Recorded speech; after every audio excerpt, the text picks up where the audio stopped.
What makes a man volunteer for a mission he is not expected to survive? During the chaos of the Second World War, secret units like the Commandos and the Special Operations Executive rewrote the rules of warfare. These films bring those missions back to life with grit, paranoia, and sacrifice.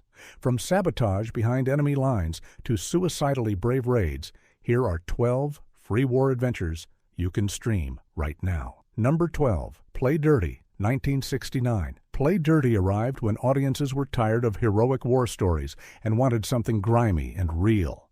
Directed by André de Toth, the film stripped away glamour and showed the moral corrosion beneath the desert sun. Michael Caine played a reluctant oil expert forced into a mission deep behind enemy lines with a unit of convicts and cutthroats led by Nigel Davenport. The film's desert trek feels more like a slow death march than an adventure. Men turn on each other.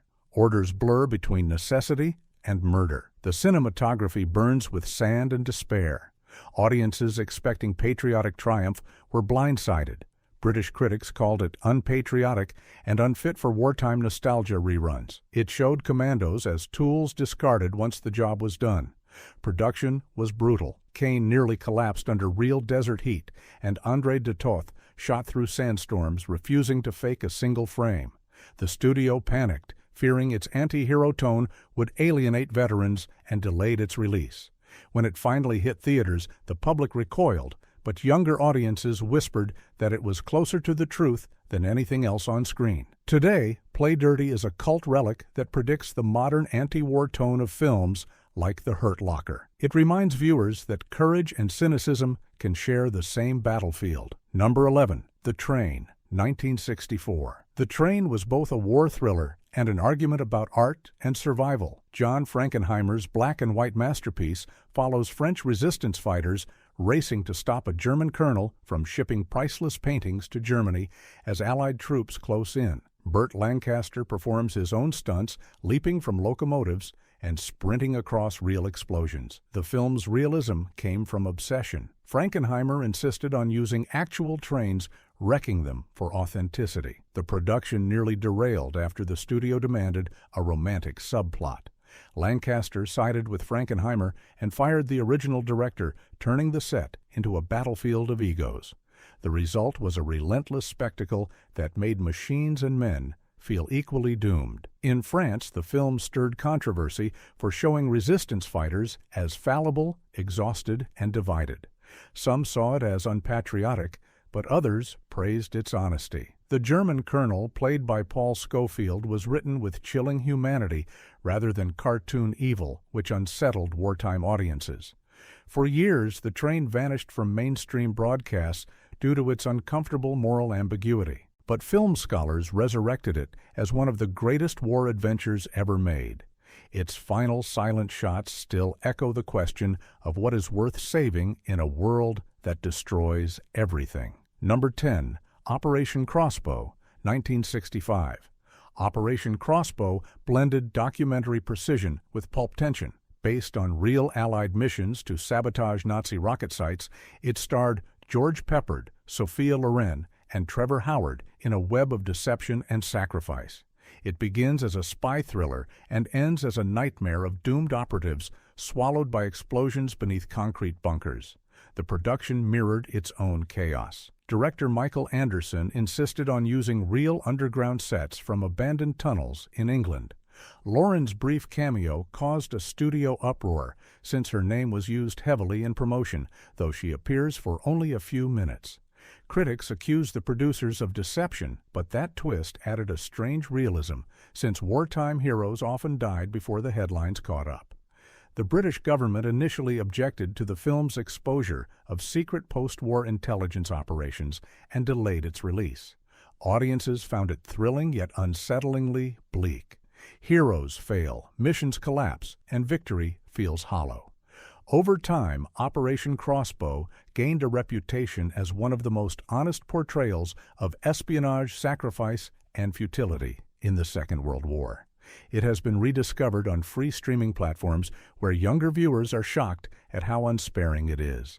The final scenes whisper that heroism sometimes dies unseen deep under enemy soil. Number 9. The Guns of Navarone, 1961. When The Guns of Navarone exploded onto screens, it redefined the commando adventure. Based on Alistair MacLean's novel, it followed an Allied team sent to destroy two massive German guns blocking a critical sea route. Gregory Peck, David Niven, and Anthony Quinn formed the ultimate trio of reluctant heroes forced into impossible terrain and moral exhaustion. Filmed across the wild cliffs of Rhodes and the Aegean, the movie fused suspense with tragedy.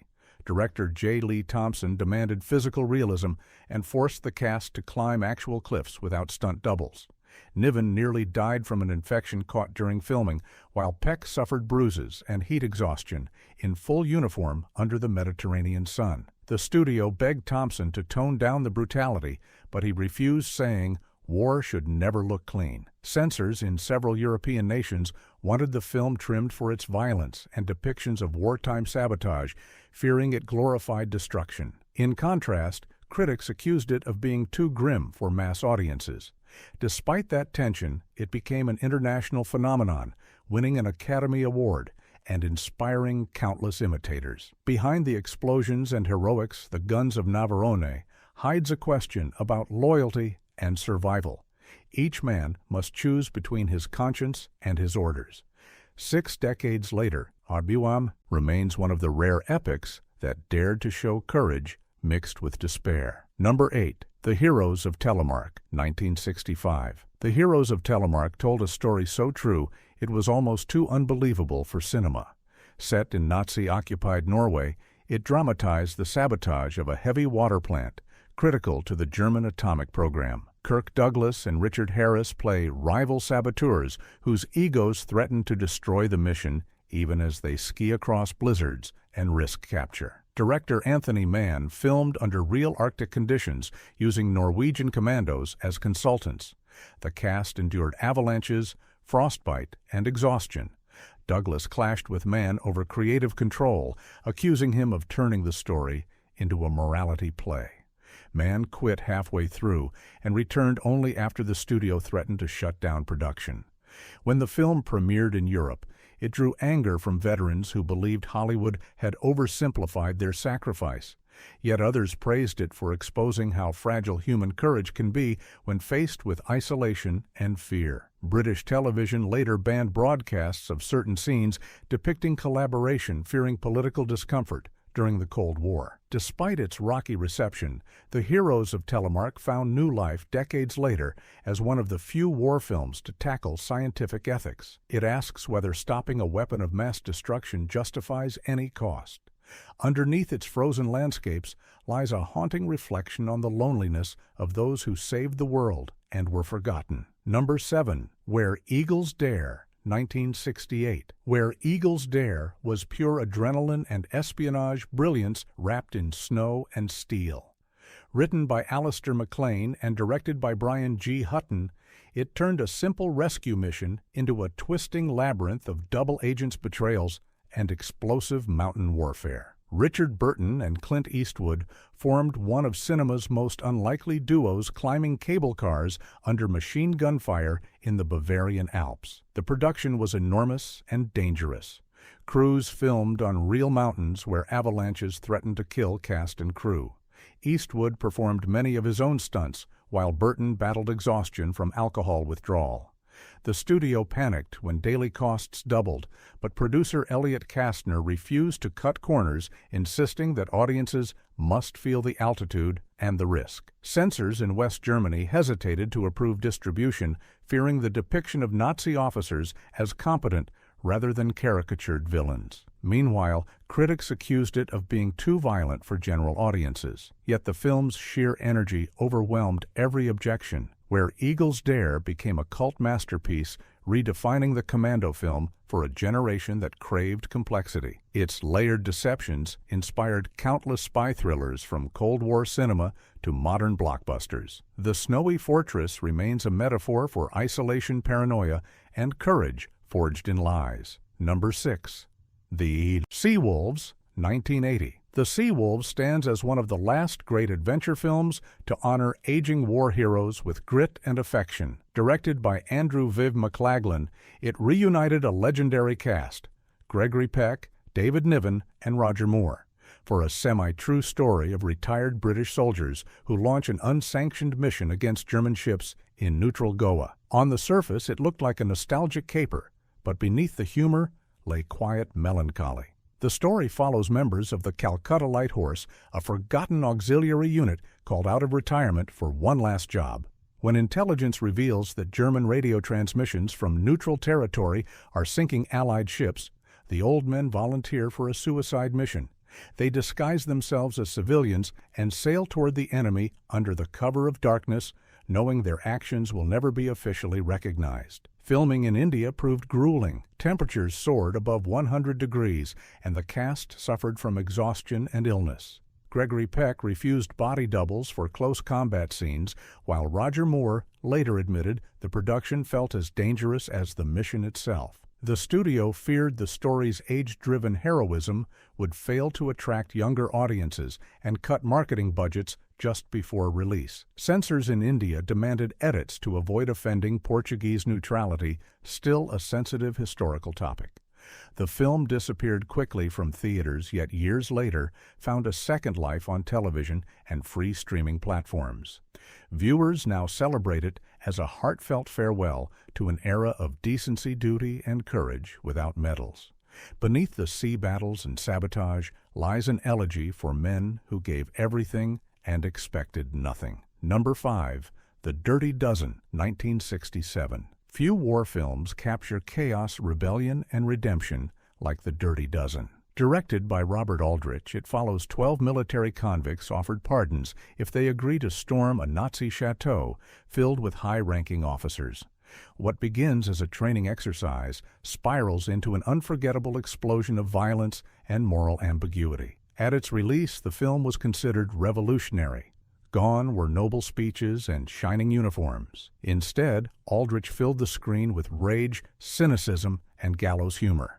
Lee Marvin leads the doomed men with cold authority, while Charles Bronson, Telly Savalas, and Jim Brown embody broken soldiers shaped by cruelty. Critics called it too violent, too anarchic, and too sympathetic to criminals, but audiences made it a global phenomenon. The production itself mirrored its subject's rebellion. Marvin clashed with the studio over censorship cuts, refusing to sanitize the brutality of war. Jim Brown faced racist backlash for leaving professional football to act in the film, while Bronson suffered injury during the explosive climax shot with real pyrotechnics and minimal safety. Censors demanded edits, but Aldrich fought back, arguing that the ugliness was the point.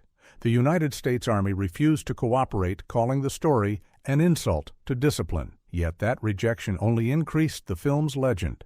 It earned an Academy Award and inspired decades of ensemble war adventures, from Kelly's Heroes to Inglorious Bastards. The Dirty Dozen endures because it asks a question few dared to face. When commandos are treated as expendable, who becomes the real criminal? Its ending burns into memory, not for glory, but for the loss that follows every victory. Number 4. Force 10 from Navarone, 1978. Force 10 from Navarone began as a sequel no one expected and became a symbol of Cold War paranoia wrapped in nostalgia. Directed by Guy Hamilton, it reunited the spirit of the original film with new stars Robert Shaw and Harrison Ford as commandos caught between conflicting missions in the Balkans. The film mixes espionage and survival as Allied agents must blow up a massive dam to hinder Nazi retreat while uncovering a traitor within their own ranks. It is a story of deception and sacrifice where the mission's success may doom everyone involved. Production was turbulent from the start. Filmed across Yugoslavia during a tense political climate, the crew faced government scrutiny and supply shortages. Shaw drank heavily during filming, while Ford struggled to shake his Han Solo fame and prove himself in a gritty war drama. At one point, the set flooded after real rainfall triggered a dam overflow, almost mirroring the film's finale. Censors in Eastern Europe hesitated to distribute the film, fearing it portrayed partisan fighters as treacherous.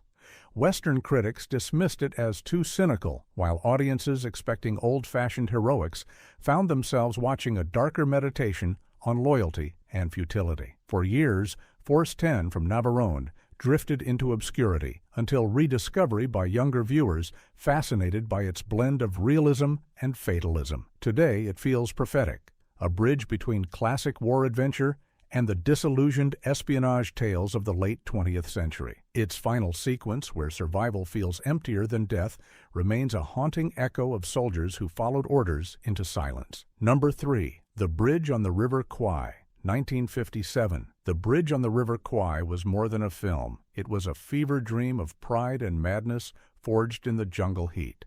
Directed by David Lean, it told the story of British prisoners forced by the Japanese army to build a strategic bridge during the Second World War. Alec Guinness delivered a career-defining performance as Colonel Nicholson, a man whose obsession with discipline leads him to help the enemy build the very bridge meant to destroy his own side. At first glance, it played like a heroic survival tale, but beneath the surface, it was an allegory of moral decay.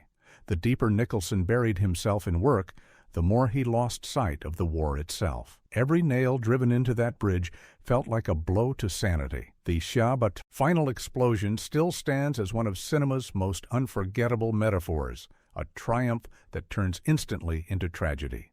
Behind the camera, chaos reigned. The shoot in the jungles of Sri Lanka tested everyone's endurance.